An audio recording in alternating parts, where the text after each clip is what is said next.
मिरज तालुक्यातील एका पर्यटन केंद्राविरोधात विविध शासकीय नियमांचे उल्लंघन होत असल्याचा गंभीर आरोप करण्यात आला असून या प्रकरणी तातडीने कारवाई करण्याची मागणी करण्यात आली आहे। भारतीय जनता पक्षाचे पश्चिम महाराष्ट्र प्रमुख असलम अत्तार यांनी मिरज तहसीलदार यांच्याकडे याबाबत निवेदन सादर केले आहे।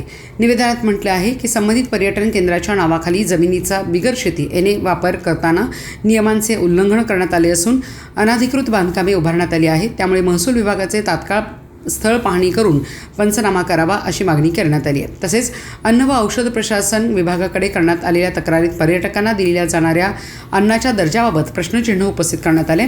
किचनमधील अस्वच्छता तसेच विनापरवाना खाद्यपदार्थांची विक्री होत असल्याचा आरोप करत संबंधित व्यवस्थापनावर कडक कारवाई करण्याची मागणीही करण्यात आली आहे। दरम्यान महाराष्ट्र प्रदूषण नियंत्रण मंडळाकडे केलेल्या तक्रारीत केंद्रातून बाहेर पडणाऱ्या सांडपाण्याची योग्य विल्हेवाट लावली जात नसल्याचा तसेच ध्वनी प्रदूषणाच्या नियमांचे उल्लंघन होत असल्याचे नमूद करण्यात आले।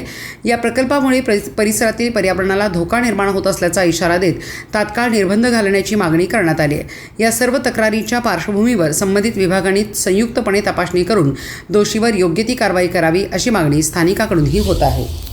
बळीराजा ॲग्रो टुरिझम यांची आमच्याकडे गेल्या काही दिवसांपासून वारंवार तक्रारी येत आहेत। त्या तक्रारीच्या अनुषंगाने आम्ही मिरजचे तहसीलदार, मिरज ग्रामीणचे पोलीस निरीक्षक आणि अन्न औषधचे आयुक्त यांच्याकडे आम्ही बळीराजा ॲग्रो टुरिझमची रीतसर तक्रार दिलेली आहे। त्या तक्रारीच्या अनुषंगाने आम्ही आज तेथे पाहणी केलं असता पाहणीमध्ये आम्हाला स्विमिंग टँक, त्यानंतर जे खाण्याचे पदार्थ आहेत तेथील ध्वनी प्रदूषण यामध्ये अत्यंत चुकीचे प्रकार आणि पूर्ण नियमांची पायमल्ली होत असल्याचे दिसून आलेले आहे। त्या अनुषंगाने आम्ही मिरज ग्रामीणचे पोलीस निरीक्षक यांच्याकडे ध्वनी प्रदूषणाबाबत तक्रारसुद्धा दिलेली आहे।